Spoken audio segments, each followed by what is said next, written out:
Hello, Eleanor here, and I am here to talk about the wonderful new fiction podcast, 2000 and Late. 2000 and Late is a new fiction podcast from the creator of The Bright Sessions. It is a dark comedy that grapples with the havoc of our current moment and tries to find the hope inside of it. The show follows Harper, a 36-year-old nihilist whose life is upended when she's possessed by a demon hell-bent on bringing about the apocalypse. But Harper doesn't want to end the world, and the demon gives her more power than she's ever had in a very long time. So, yeah.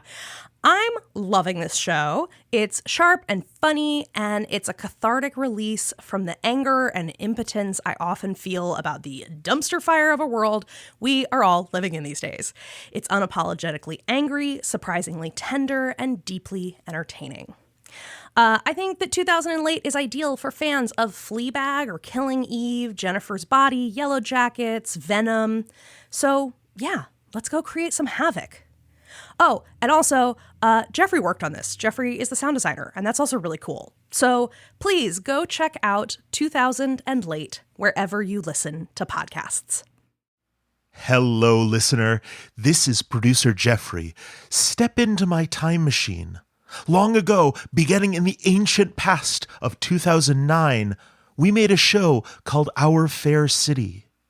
Now, Our Fair City is a sprawling epic story set in the dystopian future of Hartford, Connecticut. A climate disaster made the world outside a frozen wasteland. What remains of humanity lives inside in a largely subterranean city governed by the remains of an insurance company.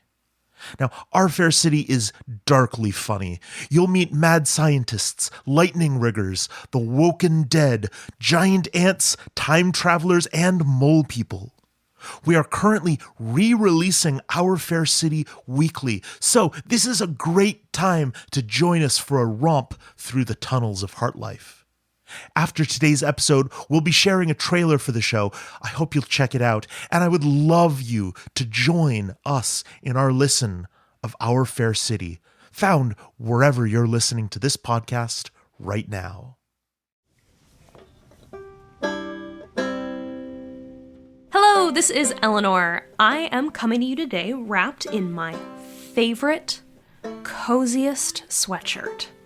It's a black zip-up hoodie from Mount Absalom's 75th Annual Celery Festival. It is both cozy and a little creepy. So if you want to join me in repping unwell while being so very comfortable, please go check out our merch store. We have hoodies and t-shirts and tank tops, and also some things that are not for wearing on your body, like coffee mugs, tote bags, and stickers. I suppose you could probably wear a tote bag on your body if you really wanted to, but it might be a little odd. So go check it out. All these things are at our website at unwellpodcast.com. That's unwellpodcast.com.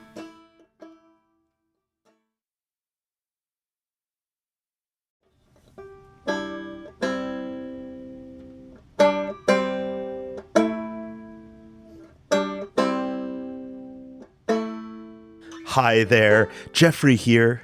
For today's mid-season break release, we've got a feed drop from a really great show, Midnight Burger. This comedy fiction podcast is about the adventures of a time-traveling, dimension-spanning diner, and we think you're going to really love it. Well, let me tell you folks, this diner is way better to be in than Hunter's. I think that probably goes without saying. Anyway, The Guardian calls Midnight Burger a must-listen indie podcast. The BBC calls it a beautiful, kind, wonderful story. We think you're going to really enjoy this. So, listen up for the first episode of Midnight Burger.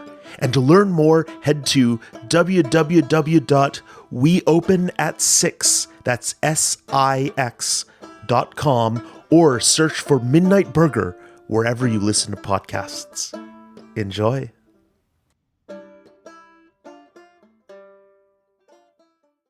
Midnight Burger will always be free to listen to, but it's not free to make, so please consider supporting us on Patreon or Apple Podcasts. For early access, ad-free shows, additional content, and our enduring gratitude, Just go to patreon.com/midnightburger or subscribe on Apple Podcasts.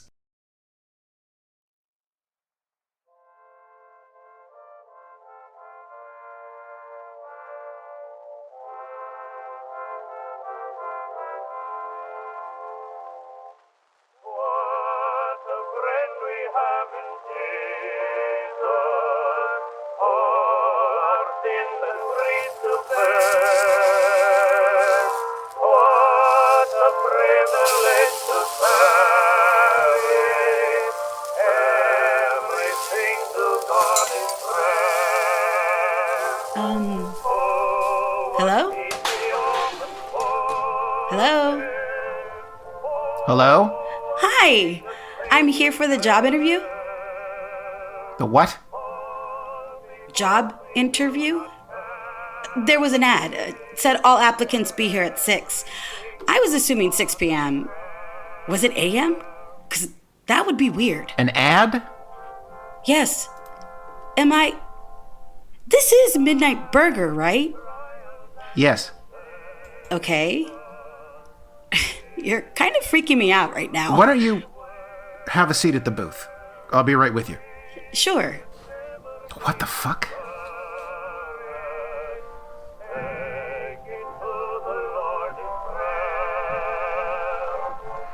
I'm Zebulon Mucklewain, here with my wife, Effie, doing our best to bring the holy to the holler. Hi, y'all. Effie, what was it you were saying to me this morning over coffee? Well, darling, as it was with my mother and her mother, I can always sense when a change is coming. That is right. And as one might sense a storm coming up in their bad knee, one feels a pressure growing. All creation waits. But do not be afeard. Oh, no. Look to the Psalms, y'all. For God is my rock in whom I take refuge, my shield and the horn of my salvation, my stronghold. Where does this season of change find you all? Perhaps at a beauty salon, considering the expression of a new life through your follicles. Perhaps at the clouded graveside of a loved one. Perhaps it finds you lamenting the loss of your taqueria at a lonely diner outside of Phoenix. What? Hi there. Sorry to bother you. I'm Ava. That's my booth over there. Oh, okay. You're a regular here? Sure. Listen, I have an important question. Okay. Do you have a cigarette? Oh, yeah, do you want to bum one? Seriously? Oh my God, I'm going to start crying. Hang on. Are you, having a hard time quitting? I am having a hard time starting. I don't know. Yes. Please, can I bum a cigarette? Yeah, here, take my lighter. Thank you. Oh my God. Wherever this time of change may find you, here is the Chuck Wagon Gang to remind you that heaven will always be your home.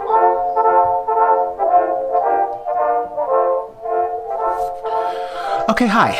This place is interesting. What's the radio show? It's wild. That's the Mucklewain's Hour of Power, sending out the gospel to the greater Toadsuck region. Where is Toadsuck? Arkansas. Why is it playing here? Why is it on the radio in Arizona? Right. Because Arizona is where we are right now. Right now? Anyway, this is Midnight Burger. I'm Caspar. Fuck yes. That's Ava. She's always here. Nicotine, get in me. And this is a diner? Are you sure? Hey, we're in Arizona right now. Yeah. Is she like a homeless person? A little nutty? She's actually a physicist with multiple doctorates. Sure. So, you saw an ad telling you to come here at 6? Well, it said all applicants, but it looks like it's just me. Can I ask, Did you make the ad? Because it seems to me that no one else works here, but you seem surprised that I showed up. Do you own this place? Okay, look.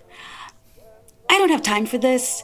You obviously had no idea I was coming, and you seem to have no idea what you're doing. I'm broke and miserable, and for you to add your irresponsibly unprepared interview to that is the slap in the face I don't have time for. Wait. I'm sorry. You're right. I didn't know you were coming. Management never tells me these things. How about you... Tell me about yourself. Okay. My name's Gloria. I've been in the food service my whole life.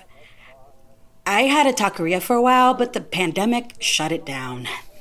I don't have the money to start it back up again, so now I don't know. I don't know what I'm doing. I saw the ad, and for some reason, a diner out in the middle of nowhere sounded like a good idea.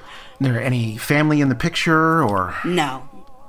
Mom and Dad passed away. I was an only child, so it's just me. That's great. I mean, that's... I'm sorry about that. That's, my condolences. Can you tell me about the ad? Management doesn't really tell you anything, do they? They don't. It's weird that you say management. Is it? Well, it's one diner outside of Phoenix. It's not a Red Robin. That is weird. I should stop doing that. Anyway, it was an ad in Craigslist. Not a lot of restaurants are hiring right now, so it stood out. Weird. That's never happened before. Well, how did you end up working here? I don't know. Just sort of walked in, looking for a place to be. But that was a long time ago. Have you ever done a job interview before? No. How's it going? Poorly. What usually happens now? Now is when you pretend you're a people-focused organization by telling me about yourself. Sure. I'm Caspar. And I pretty much do everything around here since our cook unexpectedly left a while back. We have one regular customer whom you've already met, and the clientele here can be challenging. Well, listen, I know the ad was for a waitress, but if your cook left, I've got tons of time in the kitchen. That's great. Do you have any experience with dark matter? You mean like mole sauce? Gloria, listen, you seem like a very nice person, and I'm sure you'll do well in life, but I think you should probably leave. Oh, I should. It's for the best. You've got to be kidding me. I'm not. You should really go. What the hell is wrong with you? Well, that's a whole other conversation. Let me explain something to you.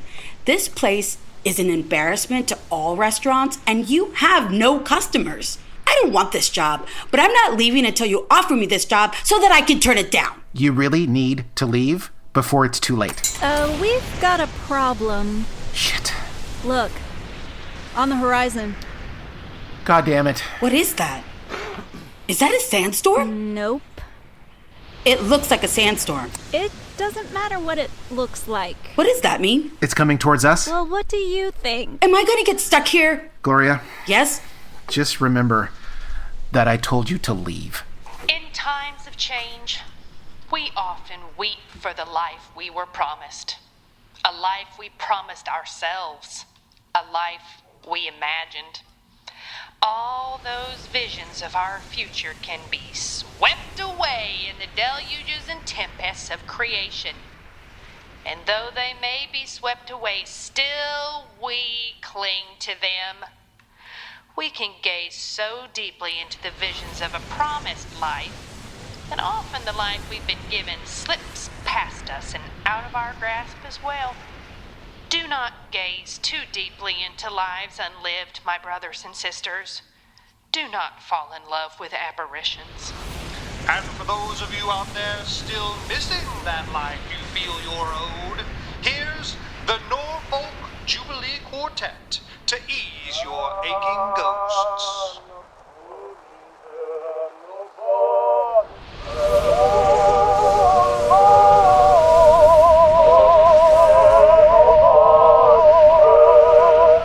Here it comes.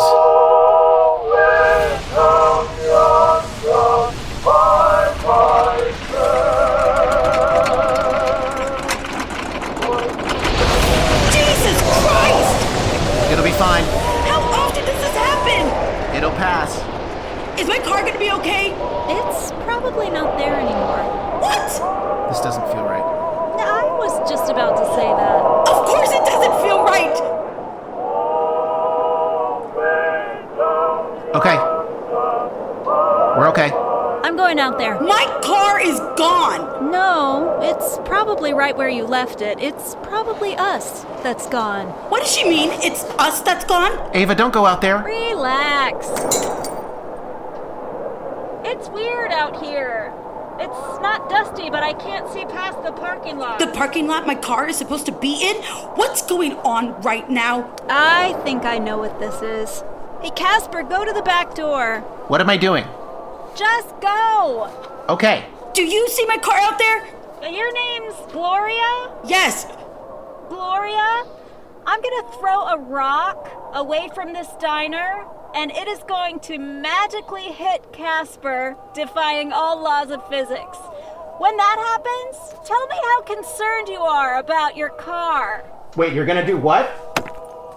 Ow! Ha ha! You hit me in the eye! Pocket dimension! What is this place? How did that curve all the way around to the back? It didn't. We're just in a universe that's only about 6,500 feet across.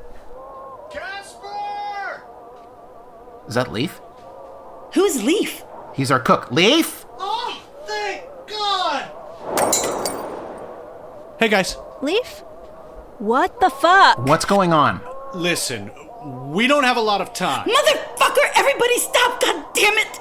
Who's this? This is the new waitress. I absolutely am not the new waitress. Will someone explain to me what the fuck is happening? Pardon me, Gloria. Might my husband and I have a word? The radio is talking to me. Gloria, you have entered into a period of wandering, of searching for meaning and needing shelter. And in that search, you have found yourself in a place eternal. Oh my god. Have I died? Not at all, my dear. Though that question does imply a finality that has no purchase within our various vernaculars. The radio is talking to me, and I don't know what it's saying. Okay, Gloria, we'll stick a pin in this for now. I've got a problem. Leif, where have you been? No time for that. Hang on. Are we in a pocket dimension right now? Yes, Nailed it! God damn it, Leif, why are we in a pocket dimension? because it owes me a favor. I'm hiding. Hiding from what? Look, I'm sure it'll be fun. Hiding from what, Leif? A trans-dimensional haboob. Dude. Holy shit. Gloria, how you doing, darling? Well, how do you think I'm doing, talking radio person? They say you can't explain fire to a fish, but I imagine if they could, that fish would feel about like how you're feeling right now. I What? want to be clear. This is not my fault. I was in a card game in Andromeda, which we all know is a shithole. How could I have expected that the big loser at the table that night was the son of the... What's a trans-dimensional haboob? It's hard to explain. It's like a large dust storm, but instead of dust, it's antimatter. And instead of being a few miles long, it's the size of a nebula. And instead of being a weather occurrence, it's a sentient super being. Sure. And Leif has led it right here, where it's going to kill us all. Which I will apologize for many times over, I'm sure. Look, if there's any place I'm going to be able to shake this thing, it's here. How? I don't know. I've been hiding in this pocket dimension, but it's going to move on any minute, and when it does, this trans-dimensional super being is going to rush right at us. What are we supposed to do when it rushes us? Jump out of the way?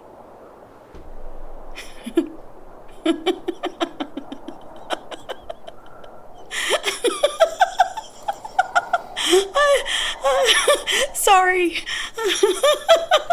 I've decided I'm having a psychotic break, so everything's funny now. Wait. Actually, she's right. Oh, good. That makes it funnier. You want to jump out of the way? Time slip. If we slide backwards through a particular timeline, that could throw it off the scent. Where were you before I showed up? Normalcy. Arizona. That'll work. Is my recipe book still in the kitchen? Wait, what? He's going to cook something to make us go back in time? Come on. Jean-Claude Van Damme is time cook. I like her. I'll be in the kitchen. Are you having a good time over there while we're all about to die, Gloria? I don't know. I mean, I opened up my fridge this morning and all I had was tapatio and a carrot, so at least this is less depressing. Okay, let's do this. Gloria, how about you have a seat at the booth there, and we'll explain everything to you as long as we are still alive in a few minutes. Booth. Okay. We're losing the pocket dimension. There it is. Jesus, that's huge. What am I looking at? Zebulon, hit Gloria with some narration, would you? And lo, Gloria looked upon a sight nary a member of her race had ever seen. Suddenly she sat in a booth, in a diner, floating in the tumultuous starways, her limited knowledge of existence as her only guide. The vastness of this new heavenly plane broken only by a distant malevolence. A dark spirit who now eyed her countenance with hunger. It was the size of any sky she'd seen tenfold, and it now moved upon them like a stalking beast. Leif, it's coming. Almost there! It looks very angry. And it's moving very fast. Almost there! If he kills us, I am going to kill him. Oh my God. Everybody hang on to something!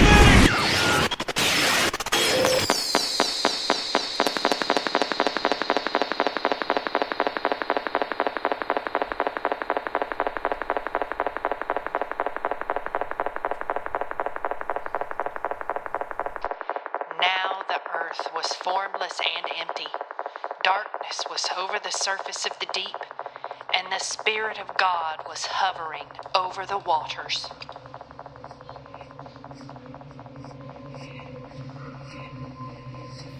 Everybody okay? Good back here! I'm fine. Gloria? I'll take that as a yes. Leif, did it work? I don't know! Look outside! Okay. Well, we're back in Arizona. Hey, that's my car. That's me. Getting into my car. Backwards.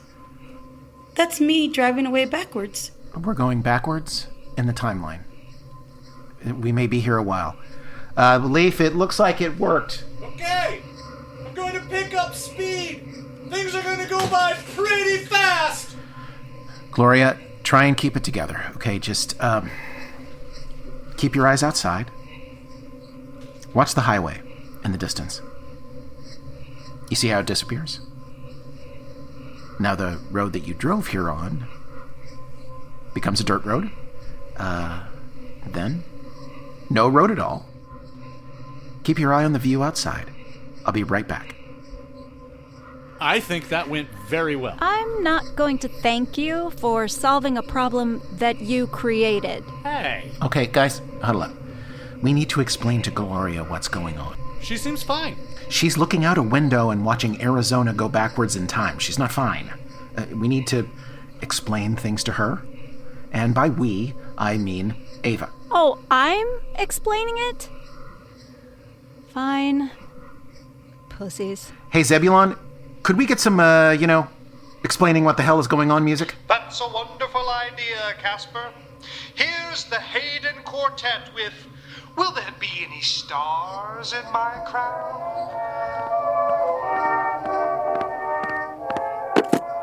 What are those? My notes. On what? This place. Before we start, I'm going to need another one of your cigarettes. Oh, okay.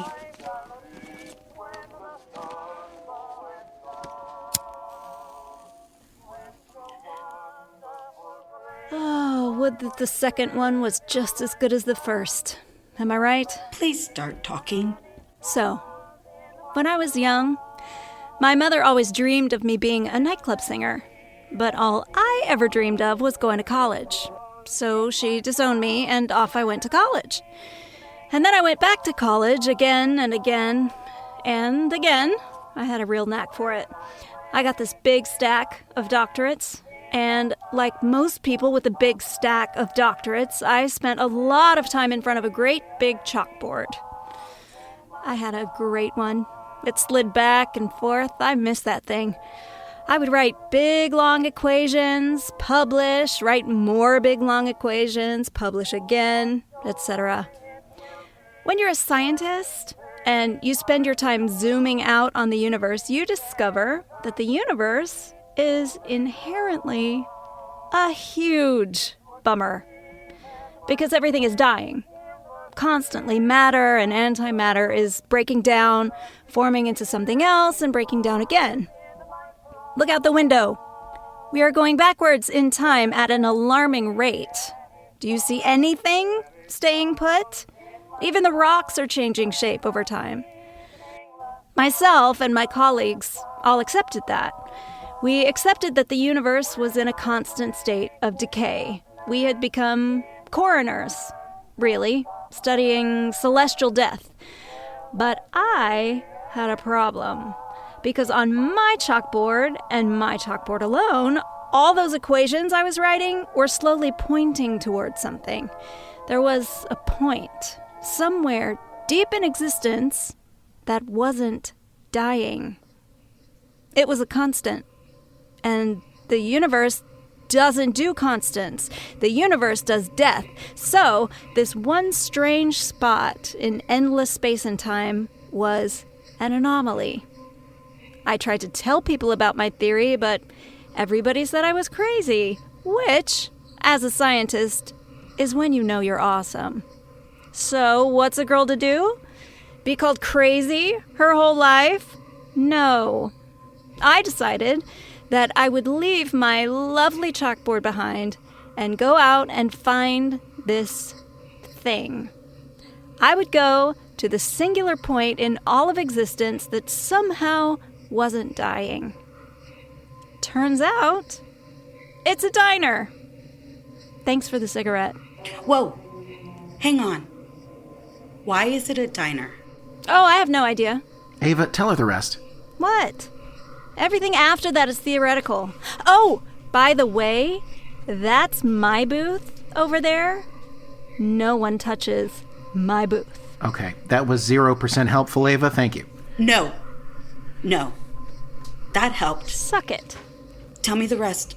Well, I mean, Ava's right. It is all theoretical after that. Suck it again. Oh, the old saying is that the only constant is change. This place appears to be the exception to that rule. And it's outside of Phoenix? No. There's no fixed spot. Every night at 6 p.m., when I unlock those doors, we're somewhere else. Sometimes a different time. Sometimes a different timeline. Sometimes a different universe, a different dimension. And sometimes an hour and a half outside of Phoenix. So you just float through the universe and what? Serve burgers to people? Well, it's a little more complicated than that. In an ever-changing cosmos, this place is a constant. And I think the cosmos kind of hates that. So the cosmos quite often tries to kill us, as you just saw with the trans-dimensional haboob. Oh, good. Today it was a giant malevolent super being chasing Leif across the galaxy. Tomorrow it'll be who knows what. What was it last week? 4-dimensional ice harpies. Right, 4-dimensional ice harpies. It could be anything. This place is like a virus, constantly under attack by antibodies. Okay, but let me try and approach this in a way I can understand. It's a restaurant. I used to run a restaurant, and the 3 things you have to ask yourself when you're opening a restaurant is, why this place? Why here? Why now? Well, today it was because of you. That's the theoretical part, the part that Ava doesn't want to talk about. What I'm convinced of is that no matter where this place sets down from day to day, when I open the doors to start the day's business, someone is going to need us. Because how could they not? Like Ava said, it's all death out there. All the time. Everything's breaking down. And sometimes people need a place, even if it's for an hour or just a few minutes, they need a place to feel like they're not dying. Because it's all just too terrifying. Hey guys, brought you some coffees. It's been a day. So what's your deal, Leif? Me? You know, I'm just one of those guys. I wander around a lot, odd jobs, stuff like that. I usually end up back here, though. You wander around the universe? I mean, universe is a little reductive. You're kind of describing a sandbox in a playground in a densely populated city when you say things like universe. Are you human? Oh, yeah. Sure. 10 fingers, 10 toes, facial hair, the whole deal. You just went into the kitchen and made us go backward in time. You're just some normal dude? Well, what a lot of cooks won't tell you is that it's really about the ingredients. They like to convince you they have some sort of magical powers, but it's really about getting out of the way of what you've got in your kitchen, am I right? What did you have in your kitchen that made time travel happen? Tachyons. You guys need cream? I'm good. My dear, I am getting the distinct feeling that it's our turn. I'm feeling the same way, darling. Okay. So what's up with you guys inside the radio? Well, I'm Effie Mucklewain, and this is my husband, Zebulon. And we're broadcasting to the greater toad suck area, bringing the holy to the holler. Okay, but really though. Effie, I'm getting the distinct sense that our new friend Gloria would like to understand the inner workings of our presence in her life. It's understandable, dear. But as Job asked, can you fathom the mysteries of God? Can you probe the limits of the Almighty? Leif, might I ask you to put a pause in our rush through this river of time we are currently in? We would like to show something to our new friend. Yeah? Sure. We can't stop for long, though. Hang on. Okay. We've stopped. Moving forward in the timeline at normal speed. Gloria, if you would please direct your attention outside our windows. If I have listened to the Lord's whispers correctly, we have traveled far into the American past, and we are currently placed on a vast and open plain in an America before history began, when it was a land of magic and enchantment, a land of peace. There's a village. I can see people. Those are the Pima people. They inhabited your home of Arizona for generations before the arrival of the Spanish. The Pima believed in the power of names, and that to speak the name of your ancestors is to conjure them from the spirit world. They can see us. They're waving. Feel free and wave back. There's no fear in them, no pain in unknowing. They're witnessing a mystery, and all they need do is wave. During your time with us, do embrace that feeling. For how much of our lives are spent building spires to reach the unknown? How much time do we spend convincing ourselves that such constructs may one day be complete? And perhaps all that time we've spent demanding answers from the mysteries should have been spent waving at them, admiring them from afar, being thankful for their magnificent scope. We can keep going now, Leif. Thank you kindly. Powering up.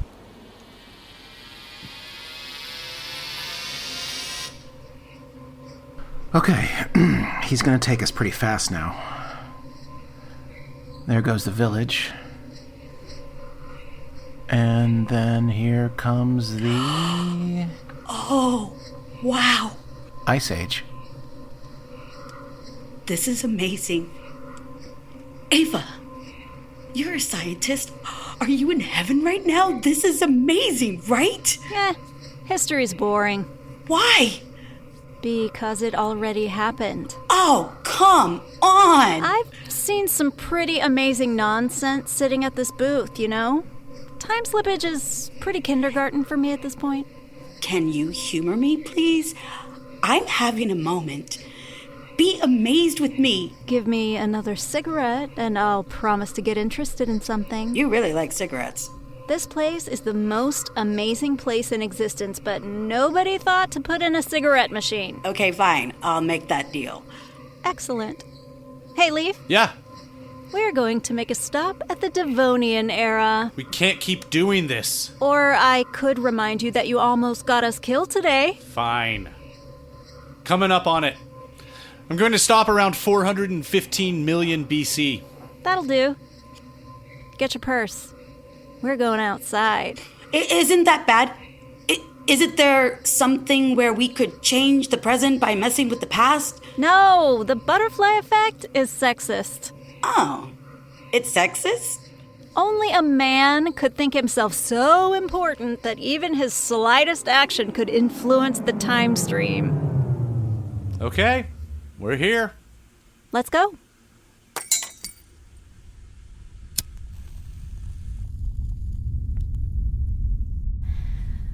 Welcome to the Devonian era. It's dark. It was cloudy a lot. It's quiet. The only animal life is in the ocean at this point. The trees are so weird. That's why we're here. Those aren't trees. Those are 20-foot-tall mushrooms. Whoa. Trees could only grow about 4 feet at this point, but the prototaxites could just keep growing. So, you like mushrooms? The only thing even remotely as interesting as theoretical physics is the mushroom. Okay. I just want to put that tree in an omelet now. I see you've moved past the freak-out stage. I'm having a cigarette in 415 million BC, and I feel all right. You should stay. Stay? Sure. You're looking for a job, right? Oh, why would I do that? Because you're having a cigarette in 415 million BC? Do you seriously want to go back to 1 carrot and a bottle of Tapatio after this? We've got to go. Mucklewains, we're going to have to pick up the pace. How about some traveling music? Might I take this one, husband? Well, of course, my dear. If no one is too offended, I might play a little secular music. Goodness me, honey. That's awfully risque. Well, I wouldn't do it if you didn't love it so much, heart of mine. Get a room.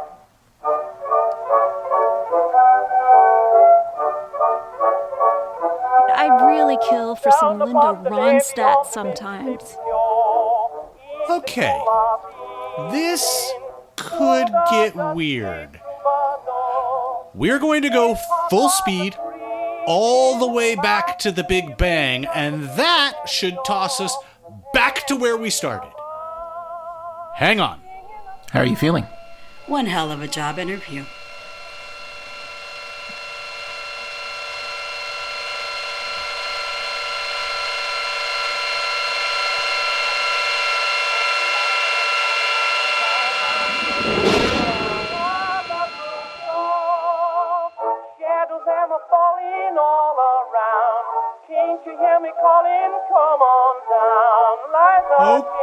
Hey! Welcome back to Arizona, everybody. There's my car. See? Right where you left it. No sign of the trans-dimensional haboob. Good work, everybody. Leif, never do that again. Sorry.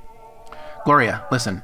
I can never tell when we're going to get swept off somewhere else, so now's the time to make it for your car. Right. What's the use of waiting when you know you want to go? Come a-running, my honey. Don't you hear that steamboat blow? Thanks for listening to Midnight Burger, y'all. Be sure and tune in this time next month for more adventures in the vastness. And if time and tide roil you too harshly, or diurnal courses leave you with no safe havens, just remember we're out there, somewhere, looking for you. We open at 6. Don't you keep me waiting here in vain. Liza Jane, oh honey, I love you so. In this place, once known as Hartford, Connecticut, the wind doesn't howl. It screams. That screaming wind careens maliciously across the vast tundra until it breaks against the side of a monolithic structure. The Heart Life Tower, former home of the Heart Life Insurance Company. Dear listener, these are the true dramatizations of our fair city's glorious history. You will meet the brave bureaucrats that keep us safe and orderly. Sorry for the confusion. MURDER is actually an acronym for our department. An unfortunate coincidence. The abominable mole people who dig the tunnels that keep us warm. They don't exist. There's no such thing as ant people. Mole people. And the most dangerous villains of all. Scientists. I swear, I'd forget my head if it wasn't sewn on. To say nothing of lightning riggers, time travelers, and simple interns, every policy has a story to tell. Join us, dear listener, for the tale of our fair city, wherever you listen to podcasts. And remember, you owe everything to Heart Life. All the life you'll ever need.